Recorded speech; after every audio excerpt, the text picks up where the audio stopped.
All governments are immoral and criminal institutions because they force everyone, under threat of violence, to pay mandatory taxes for life. There are hundreds of taxes, from property tax to income tax to inheritance tax. You must pay them all, or else the government will use the power and force of its machinery to seize your bank account, garnish your wages, and/or arrest you and put you in jail. How is that any different than the mafia?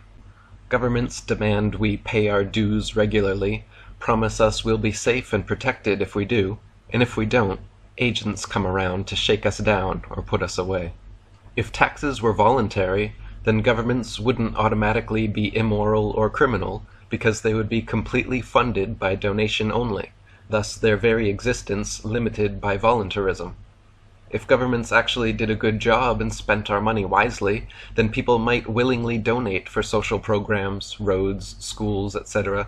But when taxes are compulsory, and a huge percentage of them goes towards lining the pockets of politicians, I can't help but think privatization of social programs, road construction, schools, and everything else the government unsatisfactorily provides us would be better for society by letting the free market and small communities and neighborhoods decide instead of our immoral criminal governments.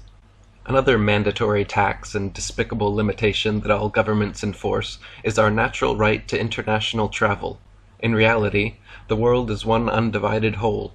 All divisions, such as countries and borders, are merely man-made thought constructs with no reality outside our minds. They are just arbitrary lines drawn on a map that governments are constantly changing. But everyone has to be born somewhere, so governments quickly brand you with the curse of nationality the instant you are born. Now I am American because I was born within the arbitrary borders of the fictional construct known as America. Since I'm American, but I've made the decision to live outside the arbitrary borders of the fictional construct I was born in, Thailand, I have a whole new series of taxes and government mandates that apply. I am required to carry around an expensive microchipped passport identification and check in with the immigration office every 3 months to fill out some paperwork and give them more money. Every 6 months to a year I am required to cross the arbitrary borders of the fictional construct known as Thailand into a neighboring tax farm's embassy, where I must fill out more paperwork and give them yet more money for temporary visa stamps in my passport. To work abroad, governments require us slaves to submit work permits and pay annually for the privilege. The taxes and headaches never end. Thanks to being American, I'm actually lucky that I can live abroad at all, and should be happy. Many people from less fortunate tax farms are completely restricted from traveling to or working in other more fortunate tax farms. Another one is land rights. How can you honestly claim to be a landowner when you have to pay property taxes every year for as long as you own it? If you own it, why do you still have to pay annual rental fees? The government holds the allodial titles and just issues you a slave deed. They maintain eminent domain and can plow over your home to build a highway any time they please. Name one thing that governments provide that people couldn't do better, easier, and more efficiently privately at the community level. Name one reason why we have to run this never-ending hamster wheel of government mandate and taxation. There is nowhere on earth you can go that isn't controlled by a statist government.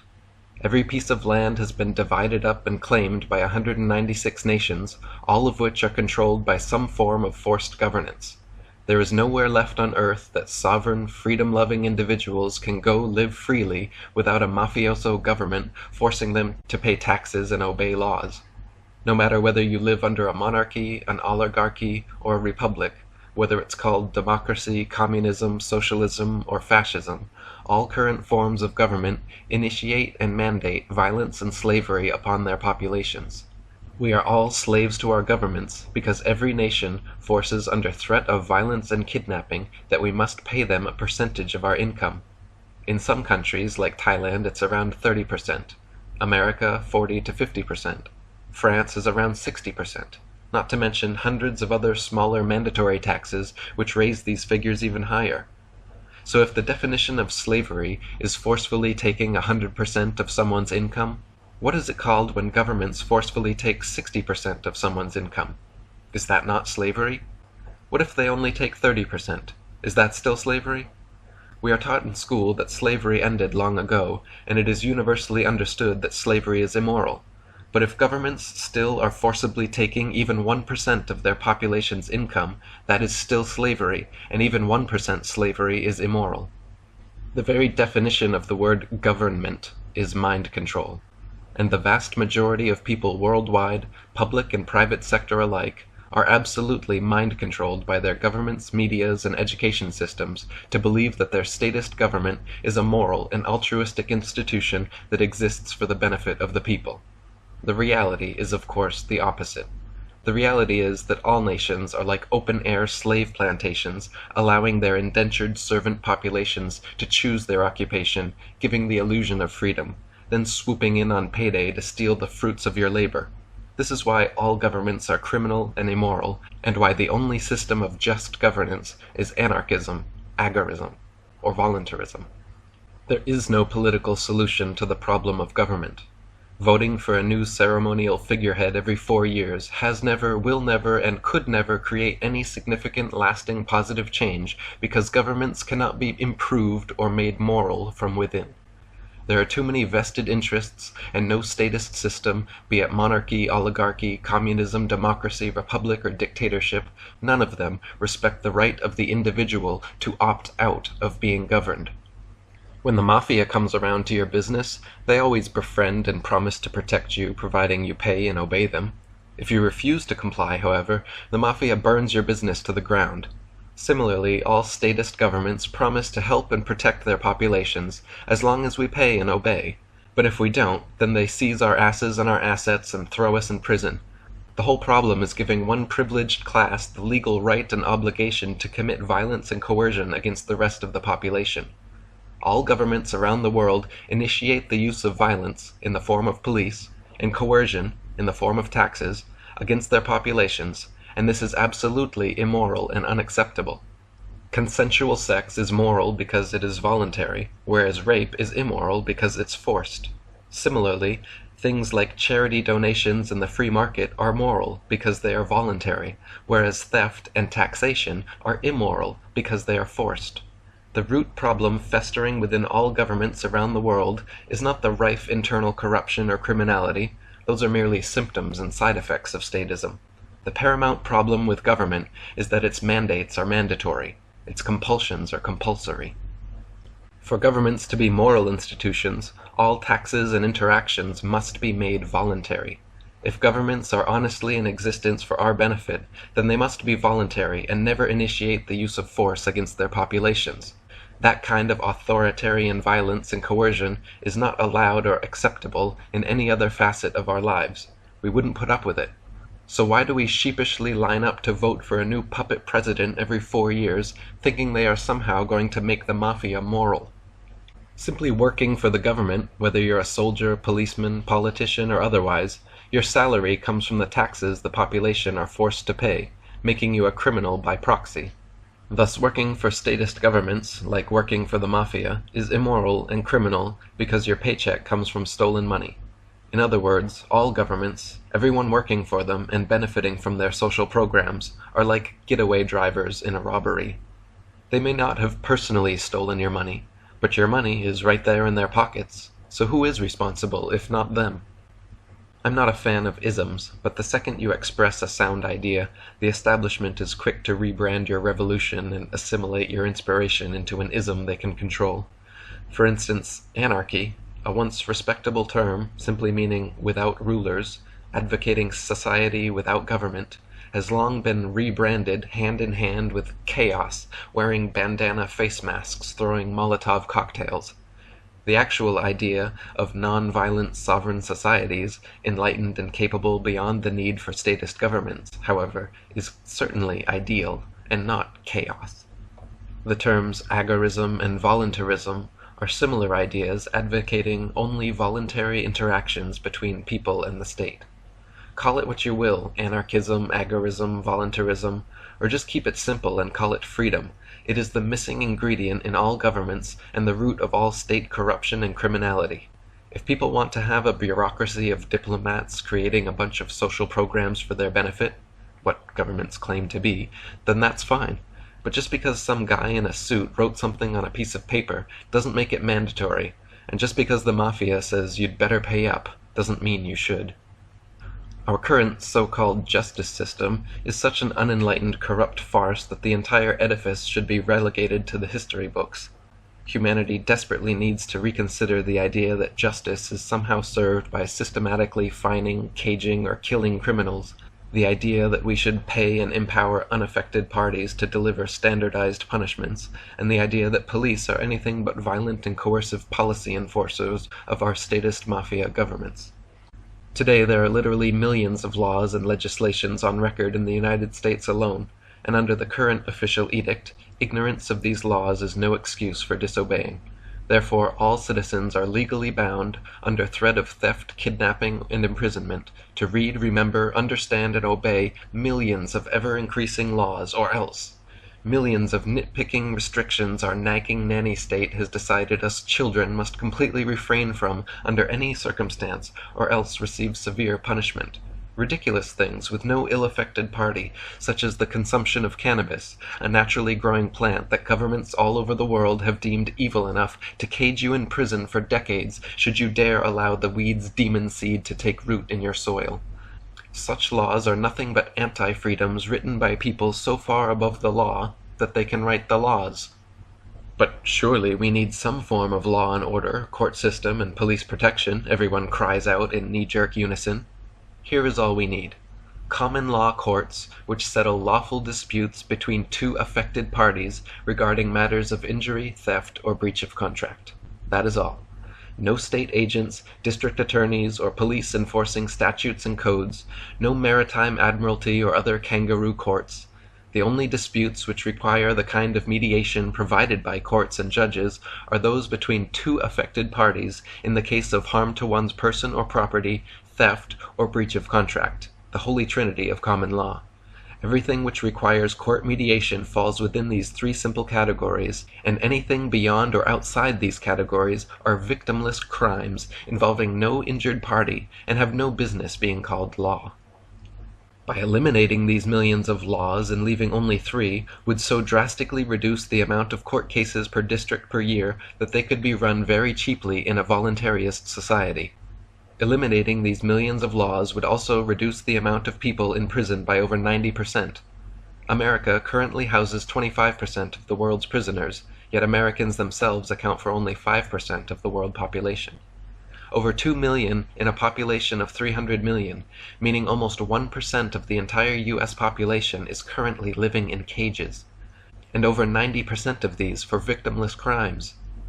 The insane way these people are being treated is disgusting, and society has turned a collective blind eye to their plight. Meanwhile, the injustice system also goes to great lengths protecting truly evil people from receiving what they deserve. Recently in Thailand, a man shot and killed his wife point blank for ignoring him and chatting on Line Messenger too often. He then proceeded to kill his mother-in-law, and when his son came to investigate, he shot him too. He then fired another round in all of them to make sure they were dead. When his daughter came home, he contemplated killing her, but after much begging and pleading decided to spare her life and instead just stole her gold necklace to help finance his escape. When police finally caught him, they forced him to do a reenactment of the entire murder at the scene of the crime, as they always do here in Thailand, and 200 angry neighbors stormed in to try to hang him to death. It took 50 police officers to stop the 200 villagers from doing what all of them deemed just and necessary, which is banding together to end the life of this heartless psychopath who killed 3 members of their village. Had these 50 police state agents not been there to protect this murderer of innocent women and children from his enraged community, This spontaneously formed jury of 200 of his peers surely would have hung him or beat him to death. In a natural tribal society, that is certainly what would have happened. His community would have collectively decided his fate based on each member's willingness to forgive or to engage in some act or form of retribution. Now, instead, he will be taken through the modern criminal justice system, which means rather than being hung or stomped to death by his legitimately livid peers, he is protected and caged by government mafia thugs, while all affected parties are dragged through years of appeals, draining everyone's savings, waiting for the final judgment of some Freemason in a white powder wig and black dress, banging a wooden hammer, yammering on about order and honor. The entire thing is a corrupt farce, as for example in the case of 8 and 9-year-old satanic ritual abuse victims Gabrielle and Alyssa Dearman. They are being raped and kidnapped by the very state police and social service workers who are supposed to be protecting them and pursuing justice. How can justice ever be served when the courts, lawyers, judges, and police are more corrupt than the average street criminals on trial? As I wrote in my book Asbestos, laws leave crime victims powerless to right their own wrongs the way they see fit, and instead pay and empower unaffected people to enforce standardized punishments. If someone lies to, steals from, cheats, kidnaps, rapes, or murders someone I know, then me, my friends, and my family deserve to deliver the punishment. Not only that, but in these intense situations, me, my friends, and my family do not want to sit still and wait for cops to do the best they can with what the law provides. We're going to do the best we can with what God provides and use our God-given freedom to enforce our own ethics, whether it's retribution or forgiveness. Justice should be whatever just us decide. Suppose I watch you kill my daughter. The law says for me to leave you be, call the police, collect evidence, consult a lawyer, then testify to a box of peers who will hopefully lock you away through years of appeals until finally you get the death penalty or die of old age. If instead I do the natural thing in such a situation and kill you myself, then it's your daughter's turn to collect evidence, consult the lawyer, testify to a box of peers, who'll keep me in and out of appeals, each one feeding the system, paying police and judicial employee paychecks, greasing those greedy wheels of status justice with years of our grief, just for doing the just thing.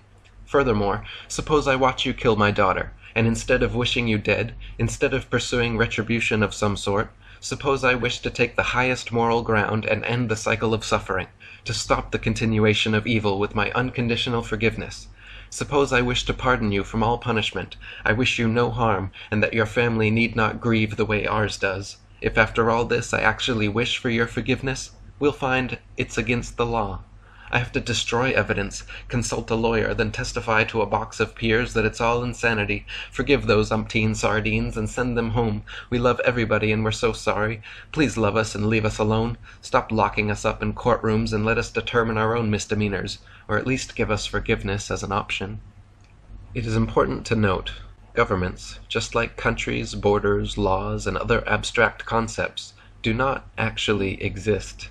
It sure seems like governments exist since they have the power to murder, steal from, or imprison their populations for whatever whims tickle their fancy, but in actual fact, they do not exist. Only people exist. People in fitted uniforms exist. Police, soldiers, politicians, prison guards, public school teachers, and welfare recipients exist. The people who work for and benefit from the system are the system. Without people willing to murder, steal from, or imprison their fellow brothers and sisters in the name of government, there is no government. What government would we have if no one showed up on election day? Who would shake us down if no one paid up on tax day? Who would brainwash our children if no one sent them to public schools? Who would fight foreign wars if no one would be a soldier? If people stopped working for the government would cease to exist. If people stopped voting, if people stopped paying taxes, the government would cease to exist. Police, soldiers, politicians, all other government workers and welfare recipients are the beneficiaries of our stolen money. They are all upstanding, parasite citizens employed by a parasite system to parasite off everyone else. They are all anti-entrepreneurs, actively working against the free market. They are people who, through their actions, agree with, enable, and enforce violence and coercion against their fellow man. They grant themselves the legal right to counterfeit their own currency and imprison anyone else who tries. Their paychecks come from the taxes we are all forced to pay them. Their means of subsistence is counterfeit and theft. And these thieves have the power to put us in prison if we don't willingly hand over our hard-earned money, whenever and however much they ask for. Governmental literally translates to mind control. It's time people realize they've been brainwashed by their mafia governments. Stand up and say to all government employees a big no thanks for your service. To all the soldiers and policemen, to all politicians and government employees around the world, consider this a big no thanks for your service. Your paychecks all come from money stolen by force from your hard-working fellow countrymen and women. Your employer, your national government, is 100% funded by tax money, taxes which your populations are forced to pay under threat of kidnapping, imprisonment, and often murder. To be employed by an immoral and criminal organization like a statist government is immoral and criminal. To receive stolen money and call it your salary is immoral and criminal. I implore all government workers to leave your jobs and pursue an occupation with real integrity. Find a way to earn money without stealing from everyone. Get a job where customers pay you voluntarily. I know it's not as easy as just forcing people to pay your salaries, but it is the moral thing to do. And to everyone else, let your soldiers, police, and politicians know no thanks for your service, and no, we don't support the troops. We don't support any occupation built on stolen money, much less an occupation built on the blood of millions of innocents.